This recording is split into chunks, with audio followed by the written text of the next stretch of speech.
Hello दोस्तों, आप लोग कैसे हैं। हम उम्मीद करते हैं कि आप लोग अच्छे ही होंगे। आज मैं परिश्रम का फल कहानी सुनाने जा रही हूँ। अच्छी कहानी लगेगी तो सब्सक्राइब अवश्य करिएगा और कमेंट में ज़रूर बताइएगा कि ये कहानी कैसी लगी।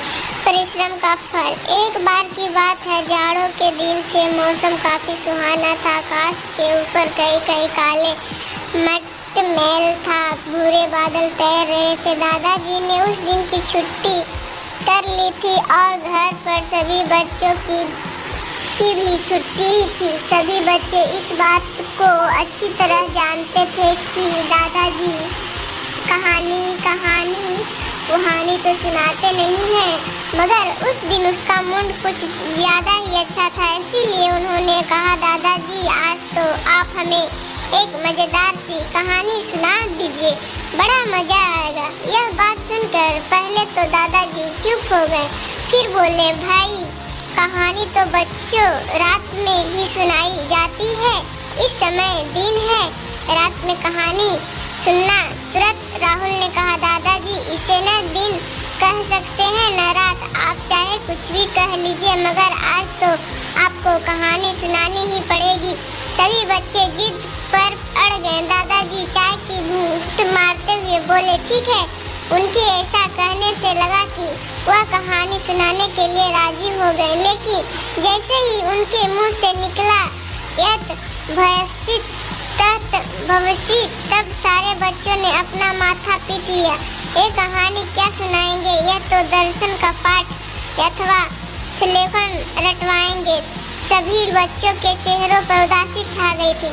दादाजी ने जब बच्चों की ऐसी हालत देखी तो वह ठहाकर मारकर हंसने लगे और कहना आरंभ किया, मेरे प्यारे बच्चों, आज एक बात मैं तुम्हें बता दूं कि अगर इंसान के पास हिम्मत हो तो वह जो चाहे पा सकता है। इसीलिए प्रकार मैं तुम्हें अपने दोस्तों की कहानी सुनाता हूँ।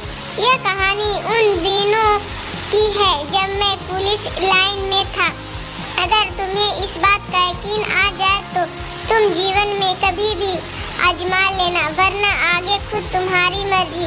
सभी बच्चों ने उनकी तरह ध्यान लगाया। बात तो उन दिनों की है जब दादाजी थाने में हेड थे। वही धीरज सिंह नाम का एक सिपाही भी काम करता। धीरज सिंह बड़ा बहादुर, ईमानदार और उत्साही व्यक्ति था। उसके साथ वह कठोर परिश्रम भी करना जानता था। वे अपनी नौकरी के अंदर बड़ी मेहनत से काम करता था और कितने कामों में अपने बहादुरी की कारनामे भी दिखा चुका था। तभी लोग उसकी बहादुरी के कार्य थे। एक बार तो उसने अपनी जान जोखिम में डालकर डाकुओं के सरदार को पकड़ लिया था, जो हर वक्त अपने पास चाकू, छुरा तथा पिस्तौल रखता था। उसने खेतों के पार एक जंगल में अपना डेरा जमा रखा था और अंधेरा होते ही आते जाते लोग को लूट लेता था। एक दिन की बात है, धीरज सिंह पास ही के गांव से लौट रहा था। अचानक उसको कानों में किसी लड़की के चीखने की आवाज़ सुनाई पड़ी। वह उधर लपका तो क्या देखा कि बहुत लंबा, बड़ी मूंछों वाला स्नेह डरवाना आदमी एक लड़की को दबोचे हुए खड़ा है। यह देखकर धीरज से समझ गया कि यह गुंडा हरखुक ही हो सकता है। वह एक पल अज्ञाबे बिना ही उसकी ओर लपका। उसके ऐसा करते ही एक गोली चली और उसके कान के पास से गुजर गई, लेकिन धीरज सिंह ने हरखुक को दबोच लिया और दोनों में गुत्था होने लगी। जैसे ही हरखू ने अपना छुरा धीरज सिंह के सीने में घोंपना चाहा, उसने फुर्ती से अपना बचाव किया। तभी उस गांव की लड़की ने हरखू के टांग पीछे से खींची कि वह चारों खाने चित जाकर पड़ा। तभी धीरज सिंह ने उसे दबोच लिया और उसी का छुरा उसकी गर्दन पर घोंप दिया। गर्दन से खून की बौछार छूटी तो हरखू घबरा गया और चीखते हुए गिरता पड़ता वहां से भाग निकला। ऐसा महसूस हो रहा था कि आगे जाकर वह गिर पड़ेगा, लेकिन अंधेरे की वजह से कुछ दिखाई नहीं दे रहा था। उस लड़की को लेकर धीरज सिंह आ पहुंचा। वहां आकर पता हुआ कि वह प्रधान की लड़की थी और प्रधान ने हरखू की कोई पुराना दुश्मनी चली आ रही थी। अगले ही रोज पता चला कि हरखू मर गया हुआ। यह खबर आसपास के अफसरों और लोगों के पास पहुंची। कोतवाल साहब ने भी उसकी बड़ी प्रशंसा की। उनकी नौकरी की किताबें में अच्छी अच्छी बातें लिख दी जिससे उसकी आगे चलकर तरक्की हो सके। लेकिन उसी थाने के अंदर एक चुगलखोर व कामचोर सिपाही भी मौजूद था।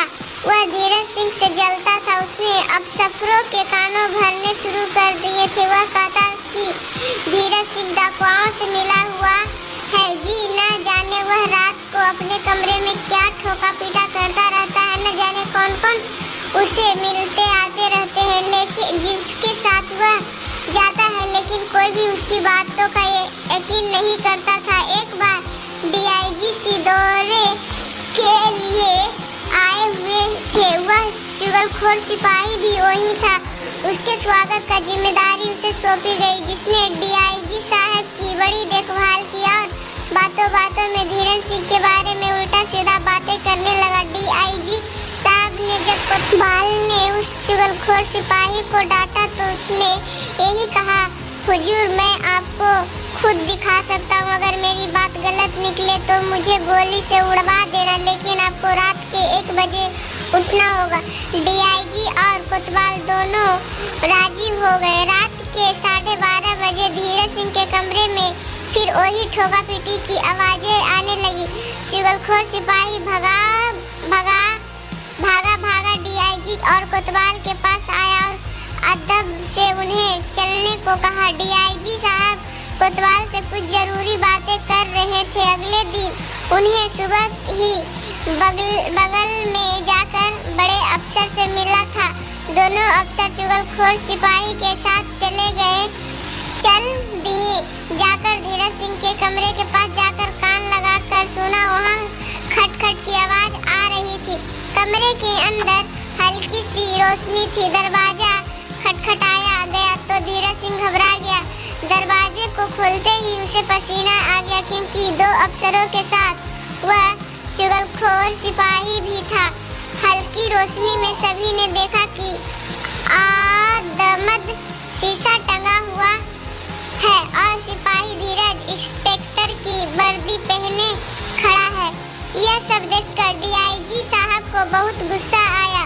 वह गुस्से में बोला, डाकू कहीं का। धीरज सिंह के मुंह से सिर्फ इतना ही निकला, यत भावेसी ततत भवसी। कोतवाल ने चुगलखोरों को हुक्म किया, इस बदमाश को पकड़कर हमारे पास लाओ। वहां पहुंचकर बड़े धीरज के साथ उसने बताया, हुजूर जिस समय मैं अपनी पढ़ाई पूरी करके निकला था तो मेरे गुरु ने मुझे यह मंत्र दिया था, यत भवसी तप्त भवसी, और कहा था कि हमेशा तुम अपने जीवन में ईमानदार बने रहना, मेहनत से जी मत चुराना। ऐसा करने से तुम जो बनना चाहोगे वह बन जाओगे। साहब मैं तो इंस्पेक्टर बनना चाहता हूँ, इसीलिए मैं अपनी वर्दी पहनकर अकेले में अभ्यास करता रहता हूँ। हर कमांड पर अपने अफसर को सलाम करता हूँ। यह खटखट की आवाज़ उसी की थी। अगर आप चाहे तो मेरा पिछला रिकॉर्ड भी देख सकते हैं। अगर मैं कोई गलत काम किया तो आप मुझे सजा दे सकते हैं। डीआईजी साहब ने पूरी छानबीन की, उसका पिछला रिकॉर्ड देखा और उनकी सिफारिश पर 1 महीने के अंदर ही यह आदेश हो गया कि डीआईजी साहब ने धीरज सिपाही की उचित करके उसे हेडक्वार्टर पर तैनाती का आदेश भेजा। प्यारे बच्चों, इस कहानी से हमें यह शिक्षा मिलती है कि जो व्यक्ति काम, मेहनत और ईमानदारी के साथ करता है वह एक दिन जरूर कामयाब होता है। इसीलिए तुम सभी ईमानदारी और मेहनत से कार्य करना सीखो। हाय गाइज, ये कहानी कैसी लगी? अच्छी लगी तो जरूर कमेंट में बताइएगा, और इस कहानी को कहाँ से आप सुन रहे हैं जरूर कमेंट में भी बता दीजिएगा। तो हमको भी पता चले कि कहानी कहाँ से आप लोग देख रहे हैं। लाइक सब्सक्राइबर करना ना भूले और बेल आइकन दबाना भी ना भूले। धन्यवाद।